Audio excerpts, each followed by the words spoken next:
War yours. Well, it's a pleasure to be here. Thank you for having us. For those of you that don't know us, my name is Kevin. This is Sally. And I'm originally from Brazil, South America. And Sally's originally from here in Aurora. She was born and raised. Now our family's from here. And we're here to tell you a little bit about our work in Nepal. And for you that don't know where Nepal is, it's by India and China, all across the world, all the way across the world. And we've been there with Tiny Hand International, based in Lincoln, where the office is. And we've been there for a whole year now. And we've been working. And we're back here now, but we'll go back. We're staying here, we'll have a baby, and then we're back in January to stay for another 3.5, 4 years. Hey, can you switch or do you? What do you want? You want the video? Huh? You want the video? I'll go next to, sorry. Tell me You're what. gonna have to do that? Yes. Okay. I can try and make it automatic if you want. No, this is great. So that's us. We left a little over a year ago, and that's everything that we took over and moved in, found a house a couple days after, or a week after we got there, actually an apartment.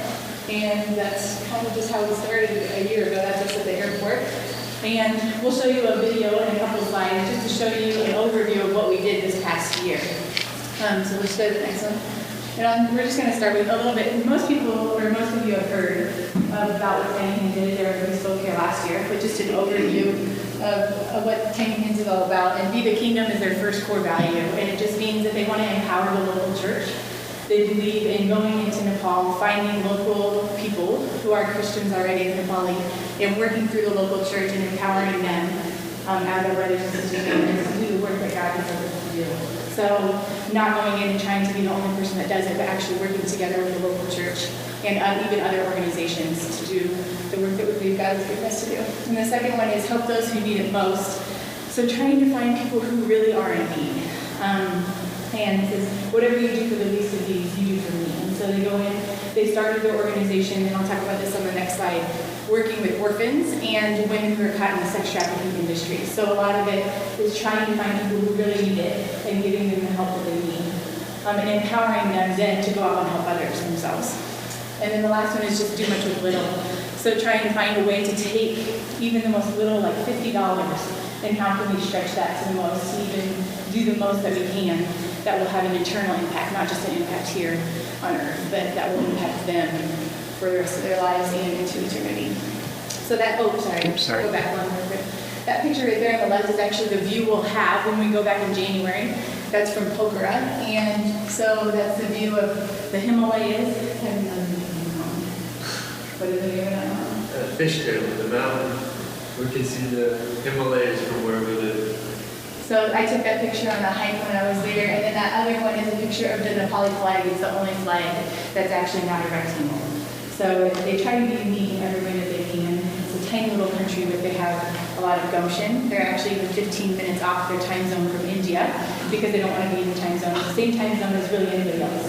So they changed it, and it's all just unique in their own way. So we'll go to the next one. And I want to, if you got any question, while we're talking about the subject, please go ahead. You said it was a week before you found a place when you got there. Where did you guys, did you just go there with nowhere to stay, or you had somewhere to stay? Pretty much there wasn't really anywhere to stay. What is it It was a called? guest house. It's a guest house. Yeah. Yeah. Yeah, and we had to find our own houses, and we actually found it online, which is kind of crazy. There was a group online, and Tell this story. yeah, there was a lady. Well, we found a lady online, or Kathmandu.com, ATM, and then we found this house for rent, and it was close to where we were staying, so we wanted to check it out, and we said, okay, well, let's meet together and we'll see the house, and then we actually stayed in that house for 6 months. And how we get there, she said, She texted. we were walking on the way. I said, where are we going? I asked her. And well, she said, meet us by the big tree. I said, well, where's no address? No, by the big tree. And I just got mad instantly. Hey, why there's so many big trees, how are we gonna find this place? I have no idea, I'm nervous. And then we kept going, and well, sure enough, there was a big tree.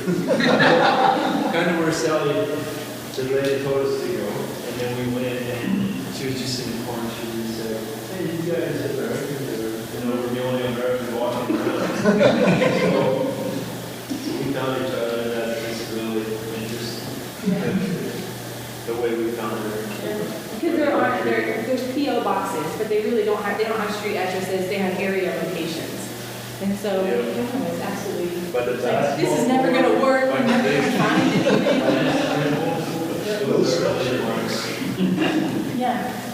What language you spoke over there? It's Nepali, but English is actually a second language. So we were learning Nepali all last year, and we'll get into that a little bit. Kevin learned it better than I did because the education forum, or like education sector, is all in English, pretty much. And they really value English as a way to what they can create a better life. And so a lot of the people I worked with wanted to always speak English. I speak Nepali to them and it's back to me in English. And so it was kind of hard. But this lady who posted online actually knew English. And so that helped a little bit when we first got in. That we could do that on our own and meet her. And we actually walked by her the first time and I go, I think that might be her, because she was just kind of staring us down, And then we walked and we ended up there with what's called a strike that day, and we had to walk all of our luggage from the guest house to our new apartment that we stayed at, which was in a Nepali home. So we just had an apartment in a house with other Nepalis, and they rented other spaces out. So walking all of our luggage down to our first house. Anyway, back on track. So Tiny Hands, pretty much they started out with children's homes. There was a lot of kids in Nepal that are orphans or are abandoned.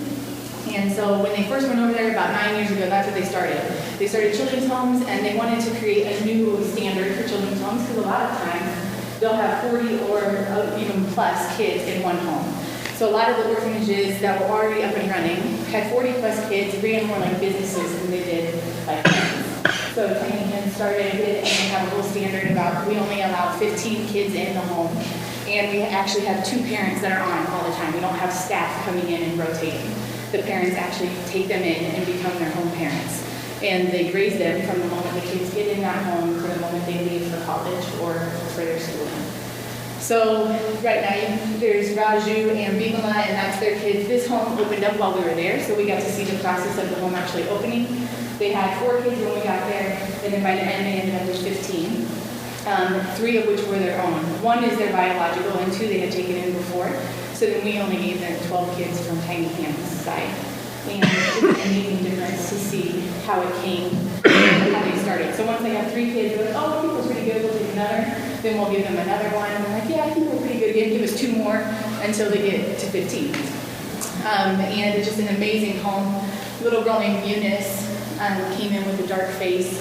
And they call it a dark face. She's just unresponsive, didn't smile, just actually had a really hard upbringing up until that point when she was 4 years old and just wasn't happy. We couldn't even get her to smile for pictures. And then 2 months later, she just couldn't stop her eyes lit up, and Eunice was just like a huge testimony to why they're there, and kind of was a huge testimony to, it was encouraging to me to see the difference of having a kid in a home where she's not loved, where she was being neglected and even abused, into a home where she's being loved and absolutely gets on with all of her other siblings and her parents. So, and then little Yavesh, you probably should tell her these stories, but I'm going to tell it anyway, because Yavesh is awesome. And little Yavesh is now 4 years old, 5 years old, in the poster child of the Holy Home. It was one of our oldest homes.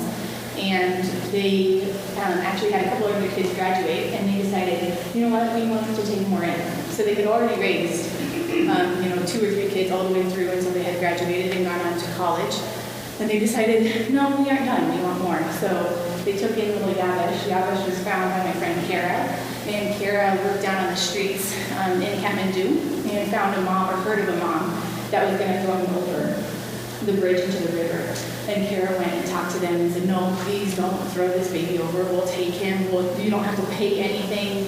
You don't have to do anything. We'll take him. We just want him in our home. And the mom, after talking to her for, I think, a couple hours, clarifying and convinced her that she did not need to throw Yabesh into the river, and that we would take him to our friends or our home in Poker. And now he loves blue suckers and riding his tricycle and all of the things going on. So it's just completely amazing just to see when you give him another opportunity that Yabesh now is still living and has more energy than you can ever imagine. Oh, I'm sorry, you're right. So that's the children's homes, and then the second part is the sex trafficking. It's kind of two sections. So children's homes, one section, and then they started what was called Intercepting Girls from sex trafficking. Sex trafficking is something that goes on a lot between the borders of Nepal and India. It's an open border, so that means you don't really need a passport to go to one together. And we have several monitoring stations. That's where people stay. And that's, for example, the people. Picture on the top right, well, you can't see very well. Turn the lights off if you can, but that, you can kind of see that lady's talking to a person. And they're trying to figure it out. They see some signs of trafficking. And then they start talking to them and figuring it out. Okay, this is what's going on. So they, that's what goes on. And it's done only by the local Nepali church. The people who do that, and foreigners don't go up there and do that, but they do that, locals. So the foreigners act as, they train the local church, and then we act as accountability to teach them how to intercept girls across the border. Yeah. For the parents of this homes then, are they Nepalese that have been trained to be the parents? Yeah, and actually a lot of times we'll have people who want to sponsor the opening of a new home. They'll want to sponsor the kids, but we waited a year and a half to even find the selection of parents is the hardest part. Because once you select the parents, it's a lifelong, that's their job, and it's not just something they do for a few hours and they leave, or even a few years and leave. That's what they decide is what their ministry is going to be for their lifetime. So finding the parents has been the hardest thing. But then once we find really great parents, the homes pretty much run themselves. We just act with accountability to make sure they're living up to different standards, brushing the teeth, eating vitamins, things like that. Yeah.